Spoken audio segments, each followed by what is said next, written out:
Hello friends, నేను రాజుగారు.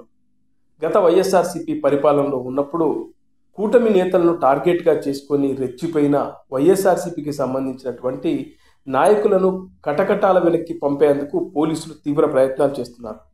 అందులో భాగంగా వర్ర రవీంద్రారెడ్డి, అలాగే బోరుగడ్డ అనిల్ కుమార్, మరికొందరిని ఇప్పటికే అరెస్ట్ చేశారు. కొంతమంది ఇప్పుడు జైల్లో కూడా ఉన్నారు. ఇక మరికొందరు బెయిల్ మీద బయటకు వచ్చారు. అలా ఇప్పుడు చూస్తే పోసాని కృష్ణమురళి అరెస్టు తర్వాత ఆయన్ను విచారించిన పోలీసులకు దిమ్మ తిరిగే వాస్తవాలు చెప్పాడు. ఆయన మొదట్లో చెప్పడానికి నిరాకరించిన, ఆ తర్వాత గట్టిగా ఒత్తిడి చేయడంతో ఉన్న విషయాలను ఆయన కక్కేశాడు. ఆయన అలా మాట్లాడడానికి కారణం సజ్జల రామకృష్ణారెడ్డి తనను ప్రోత్సహించాడు. పవన్ కళ్యాణ్ను టార్గెట్ చేసుకొని గట్టిగా మాట్లాడమని చెప్పాడు.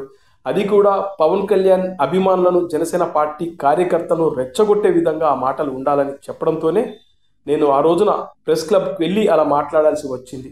సజ్జల రామకృష్ణారెడ్డి వల్లనే నేను అలా మాట్లాడాల్సి వచ్చిందని ఆయన పోలీసులకు ఇచ్చిన వాగ్మూలంలో చెప్పడం జరిగింది. ఇప్పుడు సజ్జల రామకృష్ణారెడ్డిని అరెస్ట్ చేయబోతున్నారనే వార్తలు కూడా వస్తూ ఉన్నాయి. ఎందుకంటే గతంలో కూడా సజ్జల రామకృష్ణారెడ్డి తెలుగుదేశం పార్టీ ఆఫీస్ పైన దాడి విషయంలో కూడా ఆయన ప్రోత్సాహంతోనే ఆ రోజు ఆ దాడి జరిగిందని, అందులో సజ్జల రామకృష్ణారెడ్డి ప్రధానమైన వ్యక్తి అని, సజ్జల రామకృష్ణారెడ్డి పైన ఆ రోజున ఎఫ్ఐఆర్ కూడా నమోదైంది. అయితే ఆయన ముందస్తు బెయిల్ తెచ్చుకున్నాడు. అయితే ఇప్పుడు అలాంటి పరిస్థితి లేదు. రేపో మాపో సజ్జల రామకృష్ణారెడ్డిని అరెస్టు చేయబోతున్నట్లుగా వార్తలు వస్తున్నాయి. ఎందుకంటే సజ్జల రామకృష్ణారెడ్డి అలా ప్రోత్సహించడం వల్లే నేను ఇలా మాట్లాడానని పోలీసులకు ఇచ్చినటువంటి రిమాండ్ రిపోర్ట్లో ఆయన చెప్పడం జరిగింది. అది కాకుండా ఆయన కొడుకైనటువంటి సజ్జల భార్గవ్ రెడ్డి తాను మాట్లాడిన వీడియోల్ని తన సోషల్ మీడియా టీంతో కలిసి వైరల్ చేశారనే విషయాన్ని కూడా ఆయన్నే చెప్పడం జరిగింది. అలా ఇప్పుడు సజ్జల రామకృష్ణారెడ్డి కూడా అడ్డంగా బుక్ అయినట్లుగా తెలుస్తూ ఉంది. ఆయనతో పాటు ఆయన కుమారుడు కూడా. అలాగే వీరితో పాటు ప్రభుత్వంలో ఉండగా అవినీతి చేసినటువంటి కొంతమంది నాయకుల లిస్టు కూడా బయటకు తీస్తున్నట్లుగా తెలుస్తుంది.